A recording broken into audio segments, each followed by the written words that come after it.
श्री पंचाक्षरी विद्यावर्धन संस्था माळकोटे संचलित श्री पंचाक्षरी माध्यमिक व उच्च माध्यमिक विद्यामंदिर माळकोटे येथील मी विज्ञान शिक्षक श्री जवकुटे नीलप्पा अण्णाराव आपणा सर्वांचं सहर्ष स्वागत करीत आहे।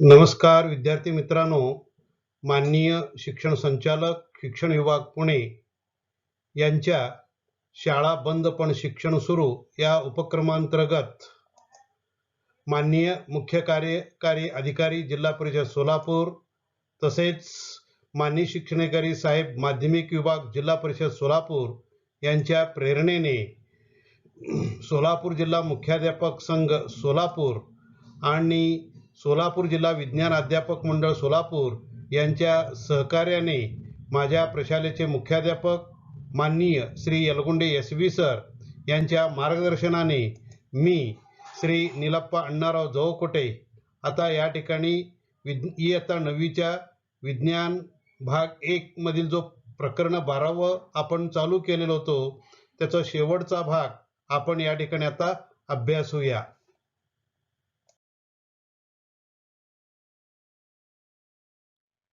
सुरुवात करायचं का विद्यार्थी मित्रांनो? इयत्ता 9वी विज्ञान आणि तंत्रज्ञान भाग 1 या पाठ्यपुस्तकातील 12व्या प्रकरणाचा आपण सुरुवात केलेलंच आहोत। प्रकरणाचं नाव आहे ध्वनीचा अभ्यास। या पाठाचा शेवटचा भाग क्रमांक 3 आपण या ठिकाणी अभ्यासणार आहोत। या शेवटच्या भागामध्ये आपण कोणकोणत्या घटकाचा अभ्यास करायचा आहे ते घटक कुठले आहेत ते घटक या ठिकाणी तुमच्या स्क्रीनवर दिसत आहेत। पहिला घटक आहे तो म्हणजे प्रतिध्वनी, दॅट इज इको। दुसरा आहे ते म्हणजे निनाद, ते म्हणजे रिव्हर्बेरेशन। तिसरा आहे सोनार, SONAR, याचा लॉंग फॉर्म काय ते आपण नंतर पाहणारच आहोत। चौथा आहे सोनोग्राफी आणि या पाठाचा शेवटचा जो घटक आहे तो म्हणजे मानवीकरण।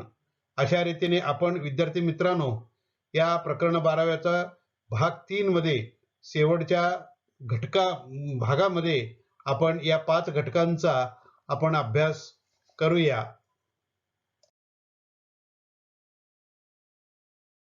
सहलीच्या निमित्ताने एखाद्या थंड हवेच्या ठिकाणी किंवा एखाद्या डोंगरावर तुम्ही पर्यटनासाठी गेला असाल तर अशा या थंड हवेच्या ठिकाणी म्हणा किंवा डोंगर दऱ्याखोऱ्यावर काही विशिष्ट ठिकाणी प्रतिध्वनी स्थळ म्हणजे इको पॉइंट असतं। या इको पॉइंट जवळ जर तुम्ही जोरानं किंवा मोठ्यानं जर ओरडलात तर तुमचा आवाज तुम्हाला परत ऐकू येत असतो। हा जो तुमचा आवाज तुम्हाला परत ऐकू येणं ही जी घटना आहे या घटनेलाच काय म्हटलं जातं तर ते प्रतिध्वनी असं म्हणलं जातं। उदाहरणादाखल आपल्या या महाराष्ट्र राज्यामध्ये सातारा जिल्ह्यातील महाबळेश्वर हा एक थंड हवेचा ठिकाण आहे।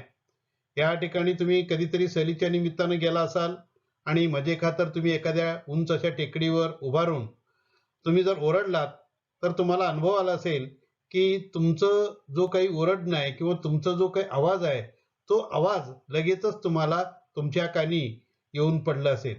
तर आपला आवाज, आपलं मूळ आवाज परत आपल्याकडे येणं ही जी घटना आहे या घटनेला प्रतिध्वनी असं म्हणलं जातं। समोर एक चित्र तुम्हाला दिसत आहे विद्यार्थी मित्रांनो, त्या ठिकाणी बघा या ठिकाणी जो काही ध्वनी आहे तो ध्वनी 2 अशा टेकडीवर आदळून परत आपल्याकडे येत असलेलं असं एक चित्र तुमच्या समोर या ठिकाणी दाखवलंय, तुम्हाला ते दिसत आहे। तर यावरून प्रतिध्वनी म्हणजे काय ते आपण पाहूया। प्रतिध्वनीची व्याख्या अशी आहे, प्रतिध्वनी म्हणजे मूळ ध्वनीची कोणत्याही पृष्ठभागावरून होणाऱ्या परावर्तनामुळे झालेली पुनरावृत्ती होय। बघा एक एक शब्द किती महत्त्वाचा आहे। प्रतिध्वनी म्हणजे काय, मूळ ध्वनीची कोणत्याही पृष्ठभागावरून, मूळ ध्वनी म्हणजे आपण जो बोलतो तो ती मूळ ध्वनी आहे। ती मूळ ध्वनी कोणत्याही पृष्ठभागावरून, मग तो पृष्ठभाग कुठलाही असू दे, उदाहरणादाखल उंच टेकडी असेल किंवा एखाद्या देवळाचं गर्भालय असू दे किंवा 2 मोठ्या इमारती असू दे, तर या पृष्ठभागावरून होणारी जी पुनरावृत्ती आहे, त्या ध्वनीची जी पुनरावृत्ती आहे त्या पुनरावृत्तीलाच काय म्हणलं जातं. आणि पुनरावृत्ती का झालं तर ध्वनीची परावर्तन होत असतं. ध्वनीचं परावर्तन म्हणजे काय आपण मागच्या भागामध्ये पाहिलेलंच आहोत. तर या परावर्तनामुळे झालेली जी काही पुनरावृत्ती आहे त्या पुनरावृत्तीलाच काय म्हणलं जातं, प्रतिध्वनी असं म्हणलं जातं. मग हे प्रतिध्वनी का ऐकू येतं असा एक प्रश्न तुमच्या मनामध्ये पडला असेल आता. तर प्रतिध्वनी का ऐकू येतो तर त्याचं स्पष्टीकरण मी या ठिकाणी करतोय की ध्वनी व प्रतिध्वनी हे आहेत. आपण जे बोलतो ती ध्वनी आहे, परत काही वेळाने आपल्याला ऐकू येतो त्याला प्रतिध्वनी. तर ध्वनी आणि प्रतिध्वनी ऐकू येण्यासाठी कुठल्या बाबी आवश्यक आहेत ते आपण या ठिकाणी पाहणार आहोत. तर ध्वनी व प्रतिध्वनी जर आपल्याला वेगवेगळे जर ऐकून घ्यायचे असेल तर 22°C तापमानाला ध्वनीच्या स्रोतापासून परावर्तनशील जो पृष्ठभाग आहे त्या पृष्ठभागाचं कमीत कमी अंतर हे किती मीटर असलं पाहिजे की जेणेकरून त्याच वेळेला तेवढंच अंतर असेल तरच आपल्याला प्रतिध्वनी ऐकू येईल. किती असलं पाहिजे तर त्याचा आपण जर या ठिकाणी कॅल्क्युलेशन जर केलं तर आपल्याला असं दिसून येईल की 22°C तापमानाला ध्वनीचा जो हवेतील वेग आहे तो 344 मीटर प्रति सेकंद इतका असतो. आपल्या मेंदूत ध्वनीचे जे सातत्य आहे ते सातत्य सुमारे 0.1 सेकंद इतकं असतं. त्यामुळे ध्वनी अडथळ्यापर्यंत जाऊन पुन्हा श्रोत्याच्या कानापर्यंत 0.1 सेकंदापेक्षा जास्त वेळाने जर पोहोचलं तरच आपल्याला तो स्वतंत्र ध्वनी म्हणून ऐकू येईल.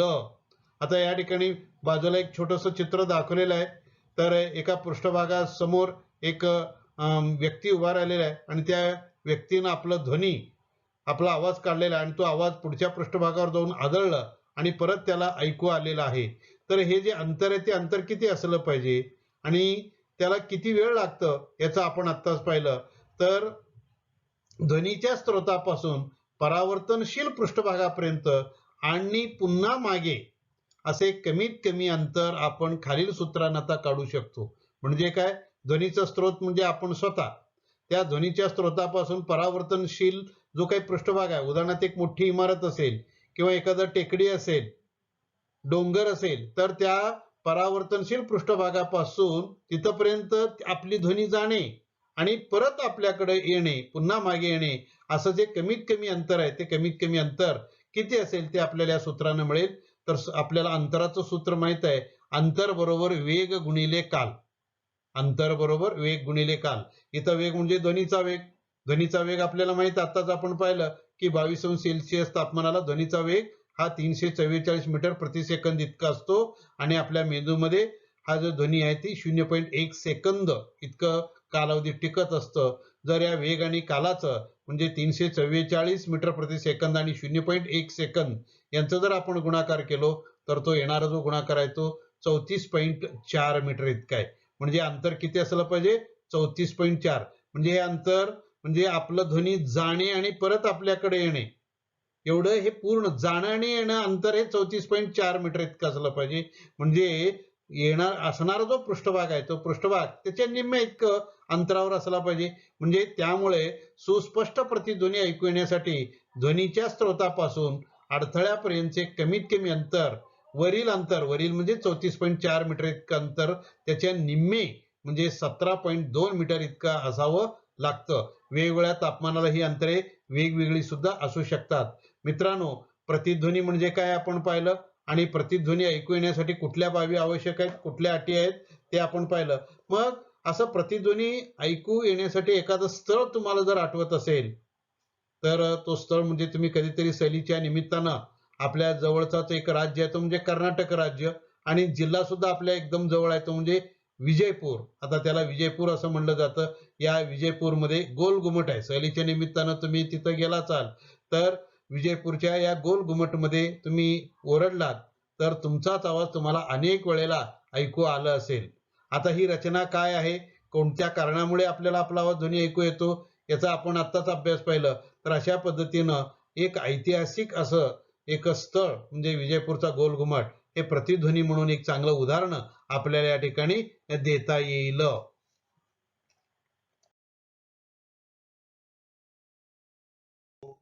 आता आपण पुढचा जो घटक आहे तो म्हणजे निनाद. निनाद म्हणजे काय हे आपण आता या ठिकाणी समजावून घेऊया. तर ध्वनी तरंगाचे पुन्हा पुन्हा परावर्तन होऊन ध्वनी तरंग एकत्र येऊन सतत जाणवणारे ध्वनीचे परिणाम ध्वनीचे सातत्य राहण्यात होते, यालाच निनाद असे म्हणतात. ध्वनी तरंगाचे पुन्हा पुन्हा परावर्तन होऊन ध्वनी तरंग एकत्र येऊन सतत जाणवणारं ध्वनीचा जो परिणाम आहे त्या ध्वनीच्या परिणामाचं सातत्य आपल्या कानावर सतत राहतं, यालाच निनाद असं म्हणलं जातं. यासाठी तुम्हाला वरची आकृती खूपच बोलकी आहे. निनादाची निर्मिती कशी होते हे दाखवलं जाणारं एक छोटंसं आकृती, एक छोटंसं चित्र या पडद्यावर तुम्हाला दिसतोय. पहा, गायक एका सभा मंडपामध्ये गात आहे आणि बाजूला श्रोते बसलेले आहेत. तर गायक ज्या वेळेला गातो त्याची ध्वनी मुखातून बाहेर पडणारे असू दे किंवा एखाद्या वाद्यातून बाहेर पडणारा ध्वनी असू दे, त्या ध्वनीतून निर्माण होणारे जे तरंग आहेत ते तरंग एखाद्या अडथळ्यावर एखाद्या पृष्ठभागावर आदळून पुन्हा पुन्हा ते परावर्तित होत असतात आणि हे परावर्तित होऊन त्या श्रोत्याला ऐकू जात असतं. पण होतो काय की काही विशिष्ट अशा घटकामुळे त्या ध्वनी तरंग एकत्र येतात आणि त्यामुळं मूळ ध्वनी त्या श्रोत्याला व्यवस्थित ऐकू येत नाही आणि यामुळं ध्वनीचं या ठिकाणी थोडंसं डिस्टर्बेशन त्या श्रोत्याला होऊ लागतं. मग त्या श्रोत्याला त्या गायकानं जो काही गात आहे ते गायलेलं जे काही गीत आहे ते व्यवस्थित ऐकू येत नाहीये. हे कशामुळं? तर त्या ध्वनी तरंग एकत्र येऊन सतत जाणवणारा जो ध्वनीचा परिणाम आहे त्या ध्वनीचं सातत्य त्या श्रोत्याला होऊ लागतं आणि ही जी घटना आहे त्या घटनेलाच काय म्हणलं जातं? निनाद असं म्हणलं जातं.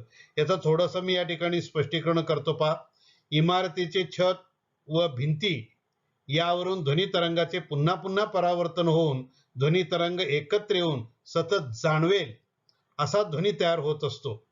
एकाच ध्वनी तरंगाच्या लगतच्या येण्यातील कालावधी कमी होत जातो, पण परावर्तित ध्वनी एकमेकांमध्ये मिसळून सुस्पष्ट नसणारा व वाढलेला महत्तेचा ध्वनी खोलीत निर्माण होतो. पाहायचा अर्थ तुमच्या लक्षात आलं का? की एकाच ध्वनी तरंगाच्या लगतच्या येण्यातील जी कालावधी आहे, म्हणजे एक ध्वनी तरंग बाहेर पडलं त्यानंतर दुसरं ध्वनी तरंग बाहेर पडलं, या लगतच्या ध्वनी तरंगाच्या कालावधी ही कमी कमी होत जातं आणि त्यामुळं परावर्तित ध्वनी एकमेकांमध्ये मिसळलं जातं आणि परावर्तित ध्वनी एकमेकांमध्ये मिसळल्यानंतर त्यामुळे निर्माण होणारी जी ध्वनी आहे ती सुस्पष्ट नसतं आणि त्याची महत्ता वाढली जाते, म्हणजे इंटेन्सिटी त्या ध्वनीची वाढली जाते आणि त्या ध्वनीमध्ये पुन्हा पुन्हा एक वाढलेला गोंधळ त्या खोलीमध्ये निर्माण होतो. असा अनुभव तुम्हाला कुठं आला असेल? तर असा अनुभव आपल्याला एखाद्या सभागृहामध्ये, सार्वजनिक अशा सभागृहामध्ये आलेला असेल. तुम्हाला दिसून येईल की सार्वजनिक सभागृह किंवा श्रोत्याच्या ज्या काही बसण्याच्या जागा आहेत यामध्ये थोडंसं ध्वनीविषयक निकृष्ट जर काहीतरी बांधकाम झालं असेल किंवा दोन भिंतीतला अंतर असेल तर यामुळे काय होतं? त्या ठिकाणी निनाद निर्माण होत असतं. म्हणजे मूळ ध्वनी त्याचं प्रतिध्वनी आपल्याला व्यवस्थितपणे ऐकू न येणे ही जी घटना आहे त्या घटनेला निनाद असं म्हणलं जातं. तर अशा या निनादाबद्दलची काही उदाहरणं आपण आता या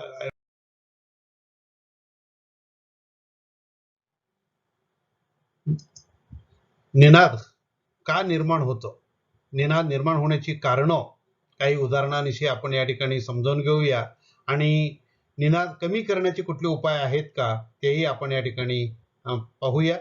तर तुम्ही या कृती करायचे. पहिली कृती एक आहे, पहा, एका रिकाम्या बंदिस्त किंवा नुकत्याच बांधून पूर्ण झालेल्या बंदिस्त घरामध्ये तुम्ही काही मित्रासोबत जा, जे वरच्या चित्रामध्ये दाखवलं गेलेलं आहे, पाहून घ्या.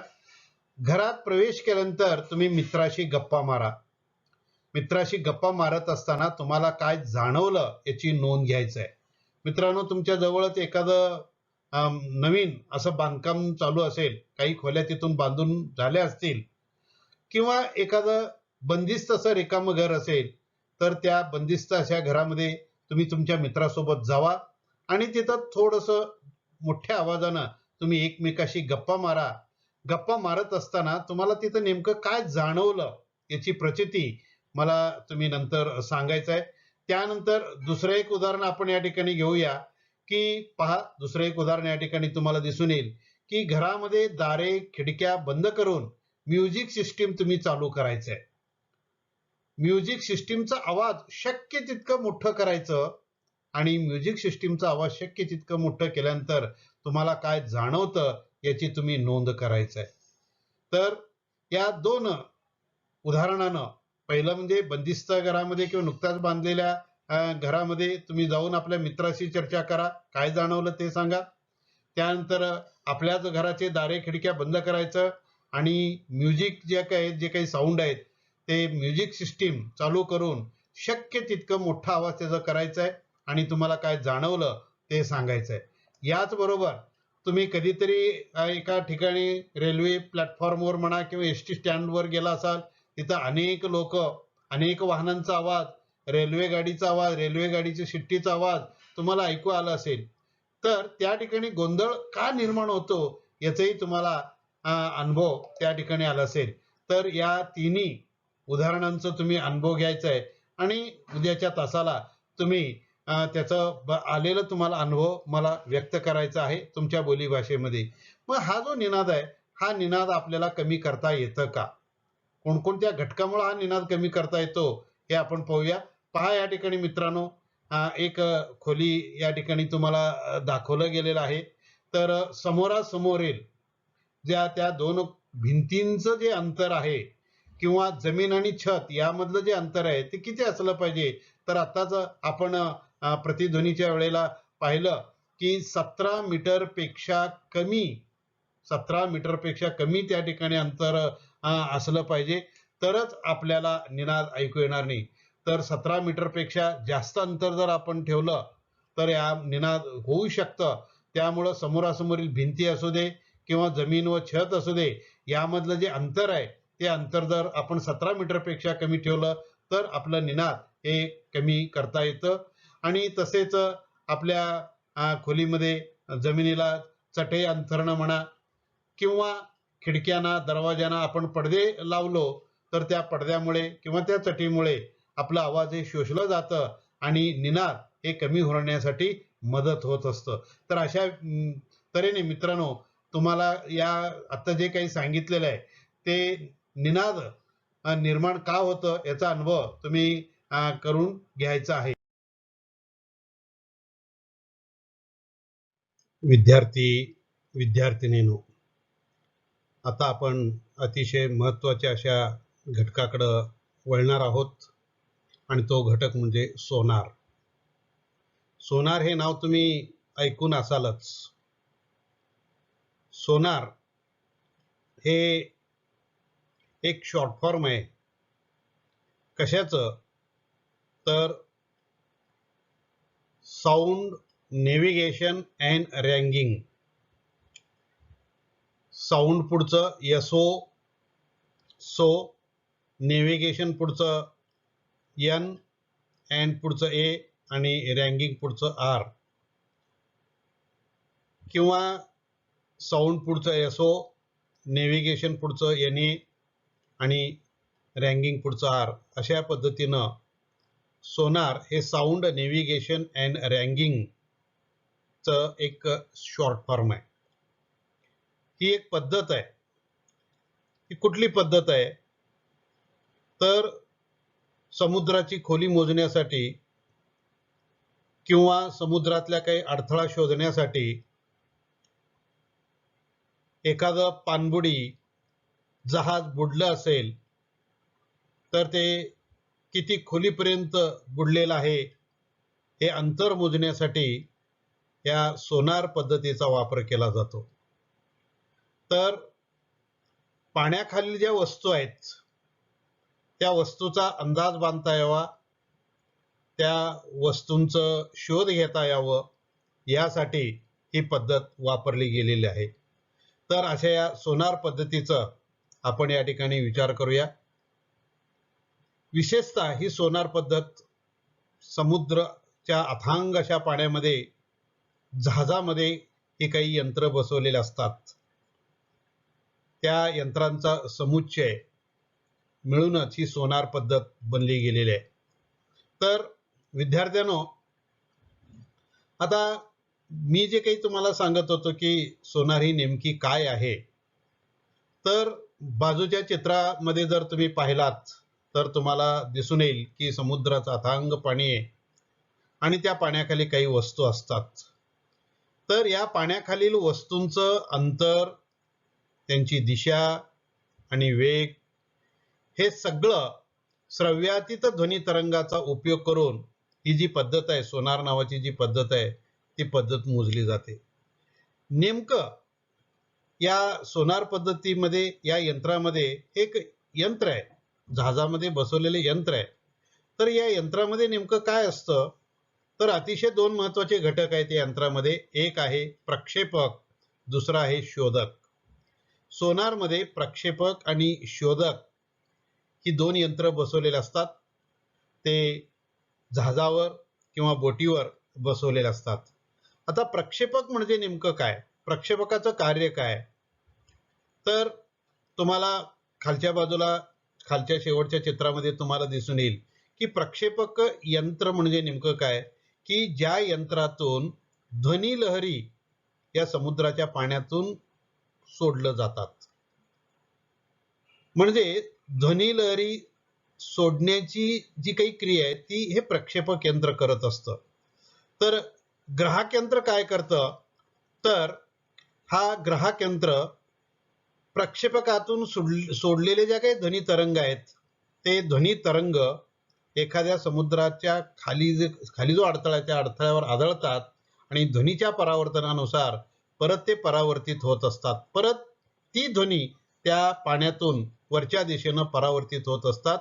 तर परावर्तित झालेली जी ध्वनी आहे ती ध्वनी ग्रहण करण्याचं काम या ग्राहकाचं आहे। अशा रीतीनं प्रक्षेपक श्राव्यातीत ध्वनी तरंग निर्माण करून प्रसारित करतो आणि हे तरंग पाण्यामधून प्रवास करतात, समुद्र तळाशी असणाऱ्या वस्तूवर आदळून हे तरंग परत परावर्तित होतात आणि परावर्तित झालेले जे तरंग आहेत ते तरंग हा जो ग्राहक नावाचा यंत्र आहे तो यंत्र ग्रहण करत असतो। अशा रीतीनं या यंत्राचं कार्य चाललेलं असतं। मग त्यापुढे काय घडतं ते आपण या ठिकाणी आपण पाहिलं की प्रक्षेपकात या यंत्रातून ध्वनिलहरी समुद्राच्या पाण्यामध्ये सोडलं जातं आणि त्या ध्वनिलहरी समुद्राच्या खालच्या पृष्ठभागावर तळाशी असलेल्या एखाद्या अडथळ्यावर आदळून ते परत ध्वनीच्या परावर्तनाच्या नियमानुसार ते परत परावर्तित होत असतात आणि हे परावर्तित ध्वनी ग्राहक यंत्रामार्फत ते स्वीकारलं जातं। मग या ग्राहकाद्वारे जी काही श्रव्यातीत जी काही ध्वनी तरंग त्या ठिकाणी स्वीकारलं गेलेलं आहे, त्या ध्वनी तरंगाचं रूपांतर हे विद्युत लहरीत होतं आणि त्यातून त्याचा सुयोग्य असा अर्थ काढला जातो। मग त्यानंतर काय होतं, श्रव्यातीत ध्वनीचं प्रक्षेपण आणि स्वीकृतीमधील कालावधी नोंदलं जातं। म्हणजे किती सेकंदानं त्या प्रक्षेपक यंत्रातून ध्वनिलहरी पाण्यामध्ये सोडलं गेलेलं आहे आणि त्यानंतर किती सेकंदांनी त्या ध्वनिलहरी परत ग्राहक यंत्राने नोंदवलं गेलेलं आहे।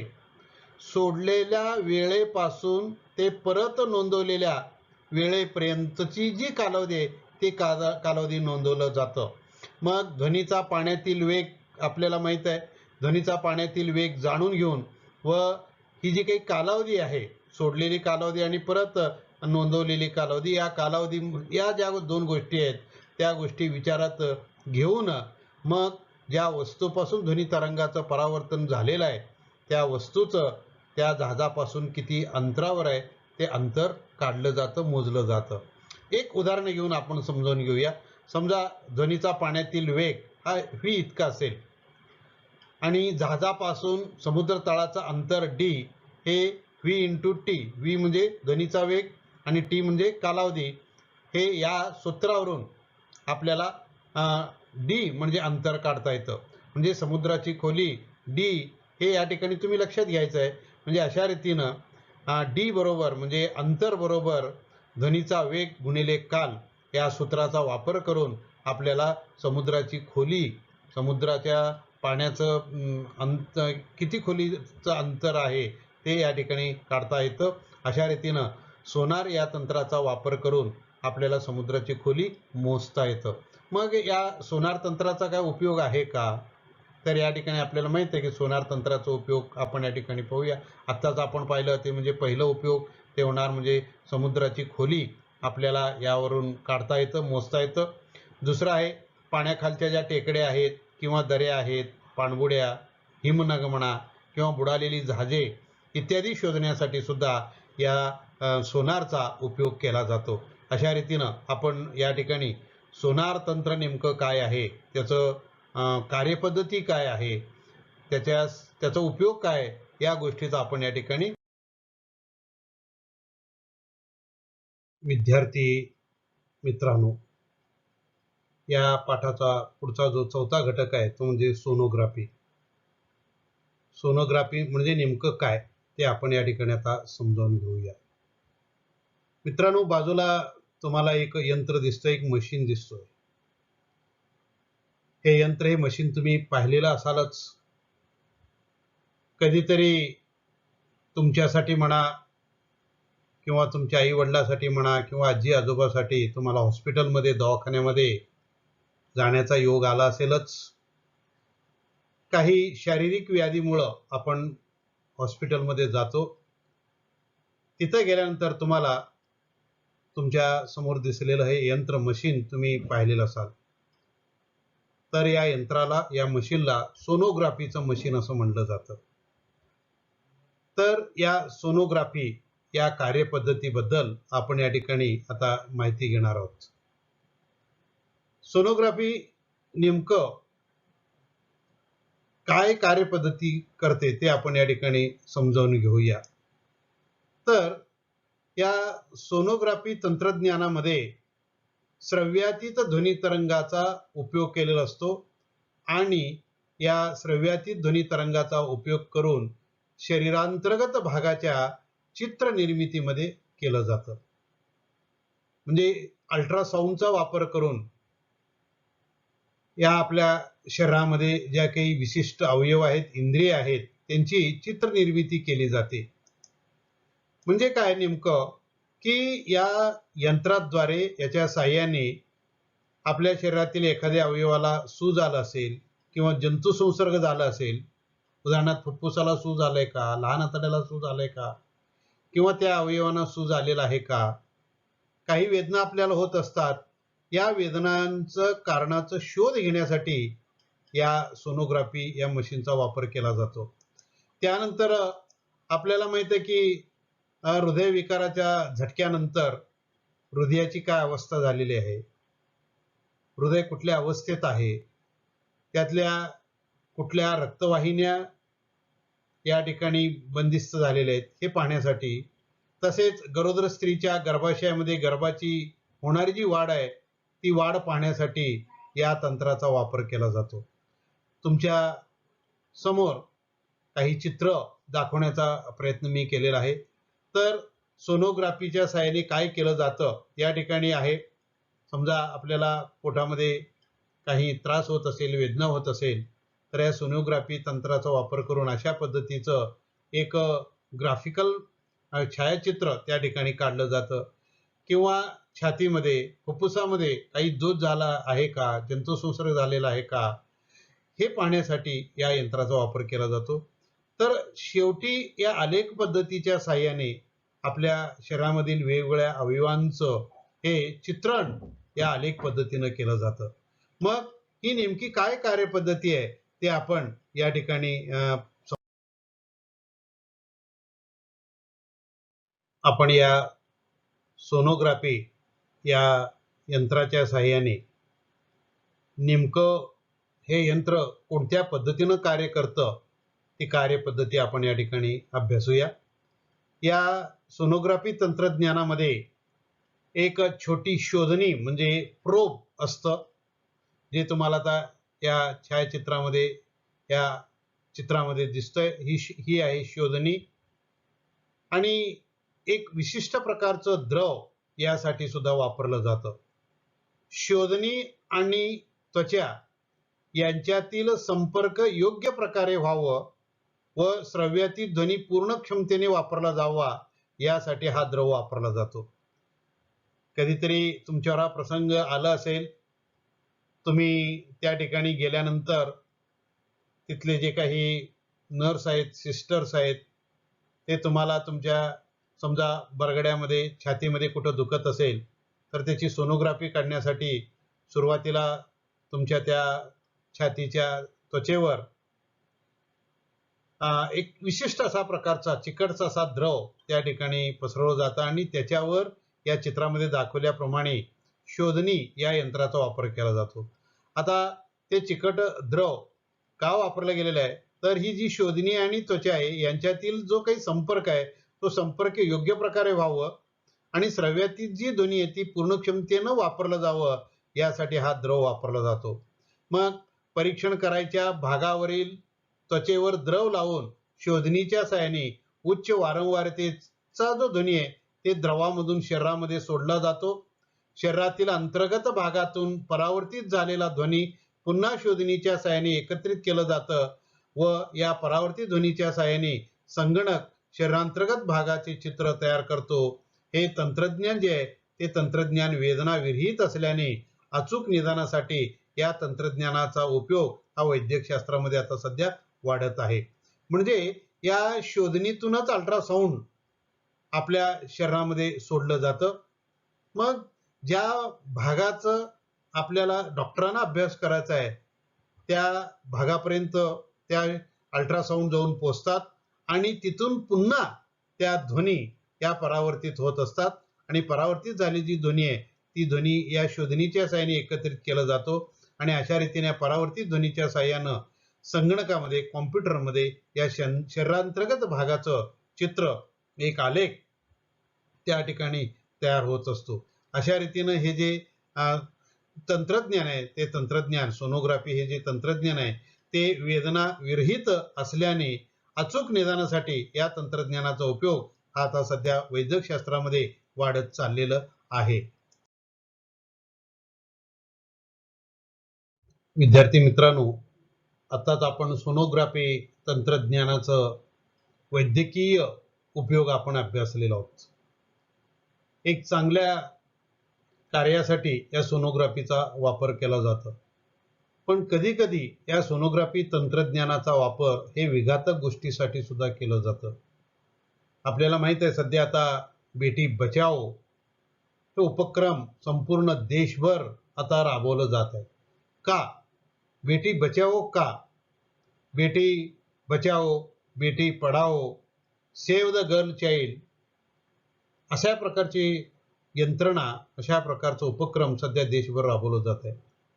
कारण अलीकडच्या पालकांना मुलापेक्षा मुली नकोशी झालेल्या आहेत.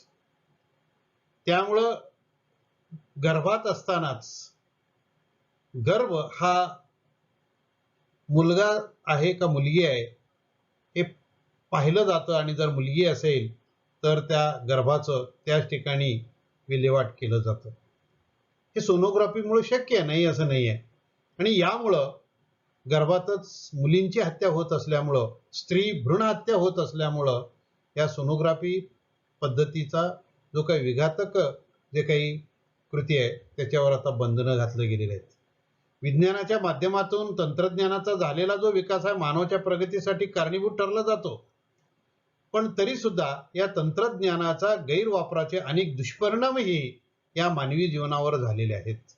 सोनोग्राफी तंत्रज्ञानाच्या आधारे आपल्याला जन्मास येणारे अर्भक कसे आहे, त्याची वाढ कशी होते आहे याचेही उलगडा होतो. परंतु मुलगा मुलगी असा भेद करत स्त्री भ्रूणहत्या होण्याचे वाढते प्रमाण हा या तंत्राचा गैरवापरच आहे. असे करणे खरपाता कायद्यानं शिक्षापात्र आहे आणि त्यासाठी PNDT ऍक्ट तयार केलं गेलेलं आहे आणि या PNDT ऍक्टच्या आधारे त्या डॉक्टरास म्हणा किंवा त्या गर्भवती स्त्रीच्या पतीला म्हणा किंवा त्यांच्या कुटुंबांना योग्य असं दंडात्मक अशी कार्यवाही केली जाते.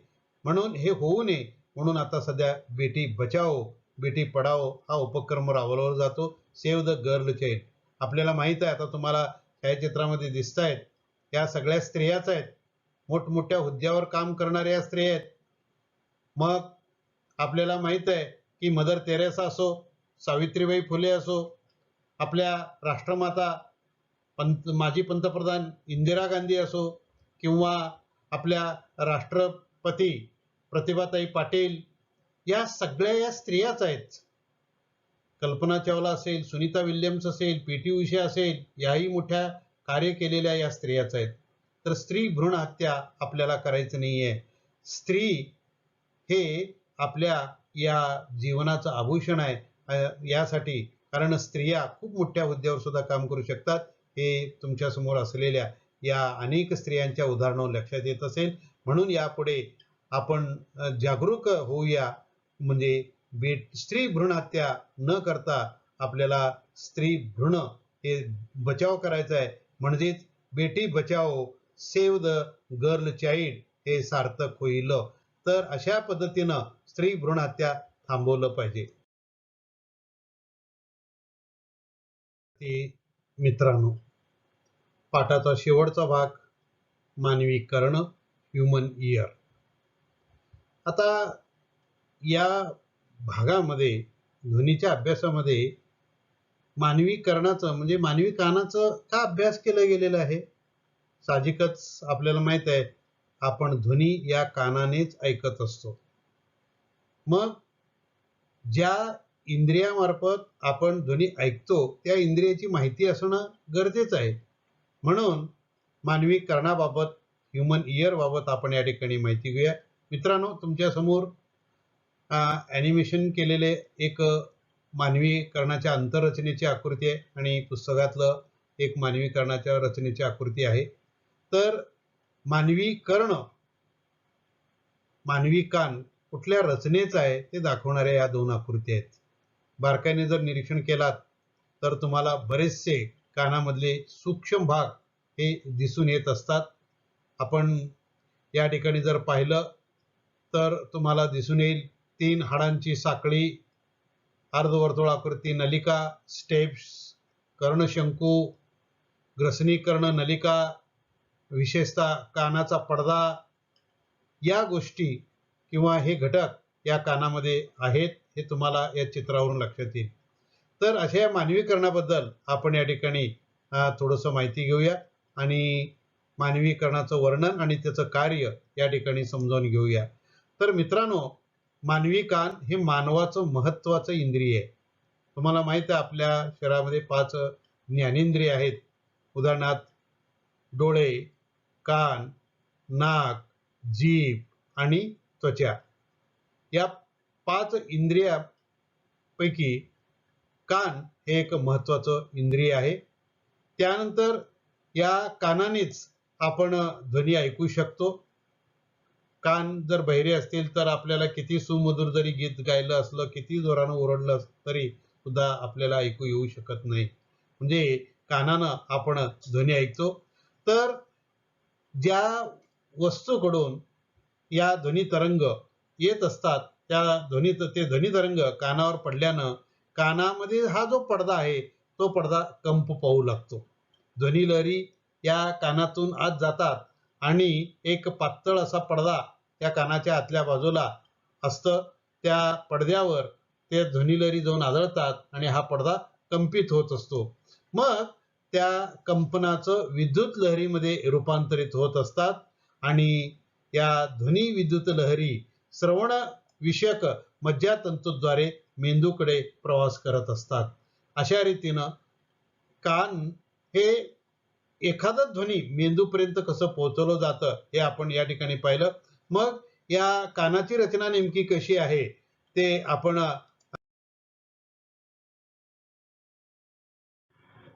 विद्यार्थी मित्रांनो, आता आपण मानवी कानाच्या रचनेबाबत माहिती घेऊया. मानवी कर्णाचे 3 भाग आहेत. पहिला आहे तो म्हणजे बाह्य कर्ण, दुसरा आहे मध्य कर्ण आणि तिसरा आहे अंतरकर्ण.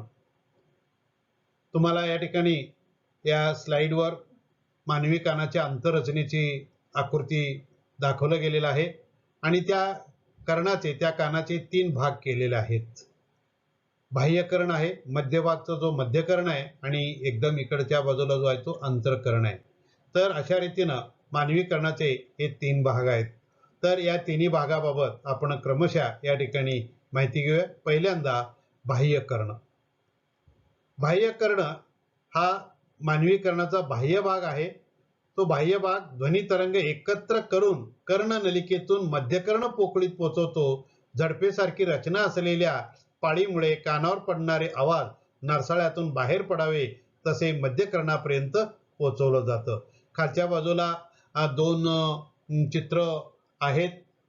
त्या ध्वनी तरंग त्या पडद्यापर्यंत कसं पोचतात तेही खालच्या चित्रामध्ये दाखवलं गेलेलं आहे. तर हा बाह्य कर्ण हा एकदम कानाचा बाहेरचा भाग आहे आणि हा जो बाह्य भाग आहे तो ध्वनी तरंग एकत्रित करतो आणि ही जी पोकळ नळी आहे त्या पोकळ नळीतून म्हणजे त्या कर्णनलिकेतून या ध्वनी तरंग या मध्यकर्णाच्या पोकळीपर्यंत पोहोचतात आणि त्या मध्यकर्णामध्ये एक बारीक असा पडदा असतो, त्याला कानाचा पडदा म्हणलं जातं. तर यावर ते जाऊन आदळतात आणि मध्यकर्णापर्यंत या ध्वनिलहरी जाऊन पोहोचतात. त्यानंतर दुसरा जो भाग आहे तो म्हणजे मध्यकर्ण. मध्यकर्णाच्या पोकळीत पातळ पडदा असतो. या ठिकाणी दाखवल्या गेलेल्या चित्रामध्ये पातळ पडदा असतो. जेव्हा माध्यमातील संपीडन पोहोचतो तेव्हा तो पडद्याच्या बाहेरील दाब वाढवतो आणि कानाचा पडदा आत ढकलतो. तसे जेव्हा विरलन पडद्यापाशी पोहोचते तेव्हा पडद्याचा बाहेरील दाब कमी होतो व पडदा बाहेरच्या बाजूला ढकलला जातो. अशा प्रकारे ध्वनी तरंगामुळे पडद्याचे कंपन होत असते. पहा काय, ज्यावेळेला आपण बोलतो त्यावेळेला ध्वनी लहरी आपण याच्या अगोदर पाहिलेलं आहे. तरंगामध्ये संपीडन आणि विरलने, जिथं माध्यमाच्या कणाचं घनता जास्त असतं, गर्दी केलेलं असतं, त्याला संपीडन म्हणलं जातं. मग या ध्वनी लहरी ज्या वेळेला या मध्यकर्णाच्या पोकळ नळीतून आत जातात त्यावेळेला त्या माध्यमातील संपीडन हे काय करतं, त्या पडद्याचा बाहेरील दाब वाढवतं.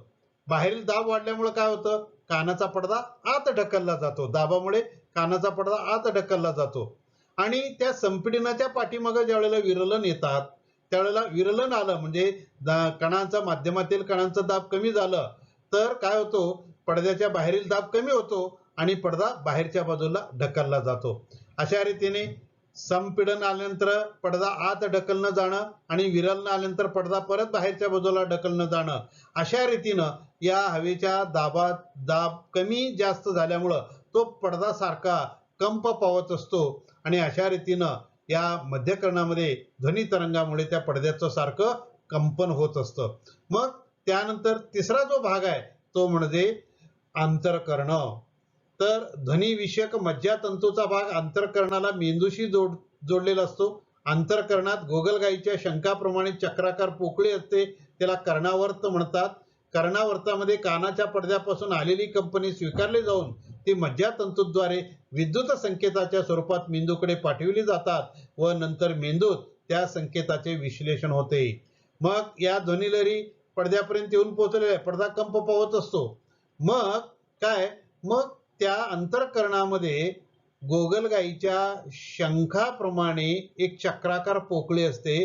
त्या चक्राकार पोकळीला कर्णावर्त असं म्हणलं जातं. मग या कर्णावर्तामध्ये कानाच्या पडद्यापासून आलेली जी कंपनी आहे ती कंपनी स्वीकारली जातात आणि मग त्या अंतर्भागाच्या शेवटी मज्जातंतू असतं. या मज्जातंतूमध्ये त्या ध्वनी तरंगाचं विद्युत संकेतामध्ये रूपांतर होत असतात आणि या विद्युत संकेताच्या स्वरूपात या ध्वनीचं जे काही लहरी आहेत ते मेंदूकडे पाठवले जातात आणि मेंदू त्या संकेताचं विश्लेषण करतं.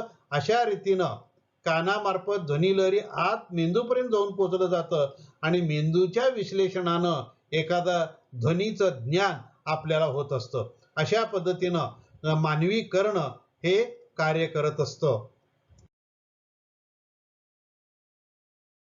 मित्रांनो, अशा पद्धतीने आपण या विज्ञान भाग 1 मधील जो 12वा प्रकरण आहे ध्वनीचा अभ्यास, या ध्वनीचा अभ्यास आपण या 3 भागासह या ठिकाणी परिपूर्णपणे अभ्यासलेला आहोत. अशा रीतीने हा प्रकरण संपलं. धन्यवाद. सर्वांचं मनःपूर्वक आभार मी या ठिकाणी व्यक्त करतो.